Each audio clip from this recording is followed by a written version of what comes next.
Bitácora País es una presentación de Centro Clínico Naguanagua, Final Avenida Universidad.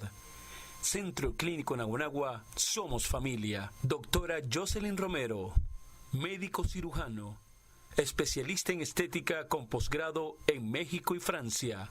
Gimnasio Caribbean Spa, Centro Comercial Caribbean Plaza y Date Forma. Cardio Integral Naguanagua, Final Avenida Universidad, tercer piso del Centro Clínico Naguanagua. Lo que escucharás a continuación es Bitácora País con Delia Pérez y Pablo Rivas. Hola, hola, ¿cómo están? Ya listos para compartir con ustedes información, variedad, actualidad al mejor estilo de Bitácora País. Pablo, ¿qué te pasa, Pablo? No, vale, que mira, el hombro se me ve ahí y todavía me estaba escondiendo para que ayudar al camarógrafo un poco. ¿Cómo están, amigos? Bienvenidos. Aquí ya estamos, como siempre, listos para nosotros compartir con todos ustedes nuestro Bitácora País, siempre por Ecovisión, a través de nuestro canal de YouTube, como es Bitácora País. En todas las redes nos van a conseguir como Bitácora País, y en nuestro canal de YouTube tienen la oportunidad de ver los programas.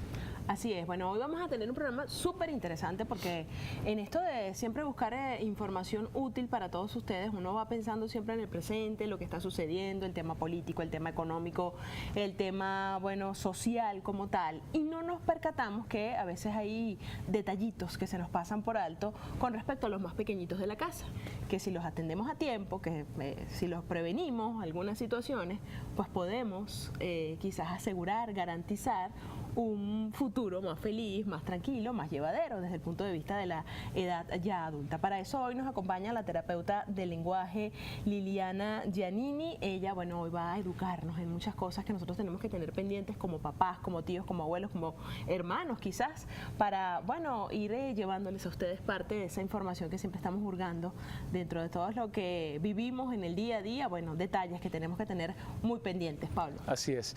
Bueno, y uno lo primero que, dándole la bienvenida, y uno lo primero que se pregunta en qué momento, porque cuando hablamos de terapeuta del lenguaje, a veces no entendemos exactamente qué es. Cuando sobre todo el padre le dicen, comienza la preocupación, ¿qué será? No, tiene que ir un terapeuta del lenguaje. ¿Podemos explicar un poco qué es para después entrar formalmente con los detalles? Bienvenida. La terapia del lenguaje o la carrera de terapia del lenguaje trata de atender las dificultades y los trastornos de la comunicación. Anteriormente decíamos patologías del lenguaje, en la actualidad manejamos como comunicación. Algo más amplio, ¿no? Algo más amplio, porque el lenguaje como que es la facultad que tiene el ser humano, y una facultad no se trastorna, lo que se trastorna es el deber o la función de esa facultad, y la facultad del lenguaje es comunicarnos. Claro. Entonces un terapeuta del lenguaje egresa como especialista en dificultades para tratar dificultades y trastornos de la comunicación. Con respecto al tiempo, el tiempo siempre es bueno. Es decir, desde el momento del nacimiento tenemos que tener en cuenta que tenemos que ser preventivos con cualquier situación o condición del desarrollo. ¿Cómo ser preventivo en ese caso? O sea, ¿cuáles son las señales que uno le enciende esas alarmas para...? Por ejemplo, el deber ser, perdón. Viendo, por ejemplo, así como sencillito, alguien nos está viendo y hay un bebé que apenas tiene unos meses. ¿Qué es lo que primero uno tiene que estar pendiente de que el bebé comience a hacer con esas palabritas, vocales que pueda... Ok, lo primero es el llanto. El llanto es la base de la comunicación, porque el llanto es lo que le dice a la mamá, lo que le comunica a la mamá que está pasando algo, y hay diferentes llantos. Luego, con el tiempo, hablamos de ya a los 6 meses, un niño es capaz de balbucear, es decir, de utilizar vocales. Y luego va uniendo las consonantes, es decir, una m, una b, una pa, que no tiene sentido de comunicación como contenido, que es papá y mamá es mamá. Eso comienza al año. Claro. Pero ¿por qué lo llamamos prevención? Porque generalmente el lenguaje lo tomamos como un área social, más no un área del desarrollo. Cuando tanto los médicos, pediatras, como los neuropediatras, como los psicólogos, muy respetuoso de eso porque con ellos trabajo, y se está viendo, en este momento se está viendo que la necesidad los ha llevado a entender que el lenguaje es un área del desarrollo como lo es el área motora, como es caminar, como es moverse, como el área cognitiva, como es el área social. En ese momento empezamos a ser preventivos. deberíamos aquí en Venezuela tener, hay unidades que lo hacen. Ya después que un niño nace supuestamente con una condición, para establecer si hay o no una condición, hay unidades de atenciones, especialmente con neuropediatría y personas que trabajan audición, donde la prioridad es la audición. Eso es prevención. El deber ser es que en el momento en que nace el bebé debería hacérsele un tamizaje auditivo, porque la audición es el canal principal de la comunicación. Claro. Entonces eso forma parte de la prevención. No la tenemos culturalmente, Venezuela no está preparada, no tiene las bases de la prevención. Hay otros países como Colombia, Brasil, donde desde el momento en que nace el niño se le realiza el tamizaje auditivo y ya tenemos una prevención. No dice qué es lo que escucha o no escucha, no hay una condición auditiva que en ese momento se le determine, pero sí dice, no está escuchando, entonces comenzamos el tratamiento, es decir, comenzamos a intervenir tempranamente. Ese es el deber ser. De manera espontánea quizás uno, mira, reconoce la voz del papá, mira cómo se voltea, mira cómo abre los ojitos. Esas son señales. Suena la puerta, volteo, porque también está se une la comunicación con otras áreas como la motora. Claro. Si yo tengo un control cefálico y soy capaz de entender, de discriminar que hay un sonido, yo hago esto. Y ustedes dicen, mira, está buscando la fuente del sonido. Entonces hay dos áreas que estamos viendo en ese momento. O sea que nos tenemos que quitar esos mitos que cuando el niño dice papá, no es que está diciendo quiere decir primero papá y uno el papá cree que es eso. Sí, debe comenzar. Ese es el proceso. ¿Por qué? Porque esos son los primeros sonidos, porque son tan cercanos, porque el desarrollo viene de lo más cercano a lo más distal, es decir, próximo distal. Y los primeros sonidos salen de los labios, que son bilabiales. La y la mamá, papá, el deber ser. Entonces comenzamos por lo chiquitito, por lo más simple, para luego ir a lo más complejo, que es la R. Claro, qué interesante. Y qué interesante, ¿no? Usted le iba a hacer una pregunta. Sí, una de las cosas que yo, por ejemplo, me he dado cuenta es que ya en la vida de adultos, a veces uno se topa con personas que tienen cierto trauma, si se quiere, porque, bueno, de repente tartamudeo, porque me cuesta mucho decir alguna palabra, a lo mejor tiene que ver con la R. Vemos bebés pequeñitos que a veces dicen, yo no entiendo nada que te dite, ¿verdad? Que hablan así como diferente. Un emo subió a la superficie. Sí, entonces me agarró y me comió. Y entonces uno dice, bueno, ¿será parte de la edad?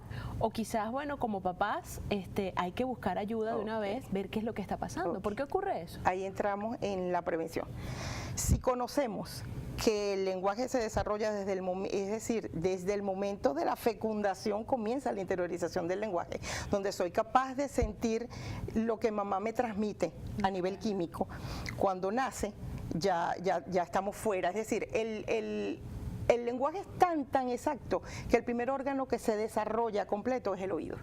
Entonces, al nacer ya tenemos que determinar que el área del lenguaje como desarrollo continúa, y que ya a los 4 años, ya científicamente comprobado hasta en países como Brasil, que son especialistas en lenguaje, uno de los países, igual Colombia, determina que un niño, especialmente aquí en Venezuela, nuestro español venezolano, que es nuestro idioma, nuestra lengua, nuestro código lingüístico, ya a los 4 años un niño debe ser capaz de decir la R y decir sonidos vibrantes que son los más difíciles, como pra, cra, y los combinados con L como pla, bla.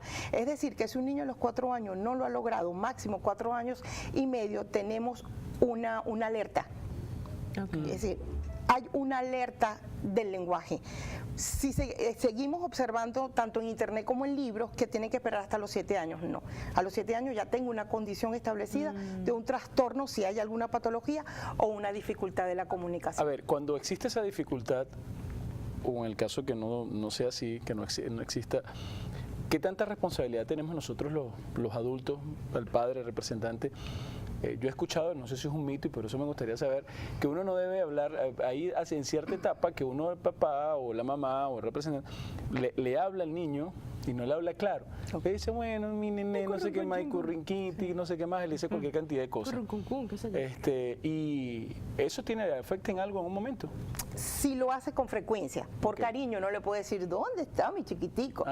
Pero cuando damos comandas firmes o cuando conversamos con nuestros bebés, porque lo podemos hacer desde el momento de la alimentación materna, tenemos que hablar claramente para que él entienda que eso es su comunicación y que se establece con palabras y sonidos firmes, conscientes, que él puede entender que en algún momento de la vida él los va a imitar, porque hay bases para la comunicación, como la imitación, el adecuado contacto visual, el obedecer pautas, el atender. Esas son bases neurológicas o sociales que nos permiten llegar a un desarrollo idóneo del lenguaje. Si conversamos con respecto a lo de la tartamudez, que no lo tomé, sí, efectivamente hay una tartamudez que es funcional y una tartamudez o una difluencia, también se le puede llamar así, que es madurativa. Madurativa llamamos que viene con el desarrollo y son como los desequilibrios normales, que cuando un bebé comienza a hacer su marcha independiente, es decir, a caminar, él se toma de las paredes o cuando se va a caer se defiende. Ese desequilibrio, a nivel del lenguaje, a nivel de la fluidez del lenguaje. Pasa cuando de repente está construyendo una oración y que se queda como pegado. Ok, porque él logra, como está logrando en ese momento, está ganando entre 2 y 3 años, está ganando tanto vocabulario, porque ya un niño de 3 años debe manejar un vocabulario suficiente para estructurar oraciones de 3 palabras como mamá, dame agua. Gana, y yo siempre lo comparo, le digo a los papás, es como un cofre que lo llenas y hay un momento en que el cofre no termina de cerrar. Entonces igual pasa, hay una coordinación física que se llama coordinación fonorrespiratoria, donde tengo que pensar, respirar y luego emitir el sonido. En ese momento somos pequeños, tenemos tanto vocabulario que no hay esa coordinación y comenzamos con la difluencia, donde empezamos ma. Hay una que ya se establece después de los 4 o 5 años, donde dependiendo de lo que pase a nivel emocional, a nivel físico, a nivel respiratorio, puede causar una tartamudez o difluencia funcional. ¿Qué tienen que hacer los papás? Como forma parte del desarrollo, lo madurativo, estar tranquilo. Para las dos, porque tengo un niño de 7 años que tartamudea y para los dos tengo que estar tranquilo, no tengo que presionar, no tengo que decir apúrate, no tengo que hacer que repita. Y ahí es donde entra también a veces que hay familias donde a veces no se entiende eso y a lo mejor papá y mamá no, pero un tío lo agarra como juego, viene el tema del bullying, pero eso nos vamos a comentar en la próxima parte. Pausa, ya venimos.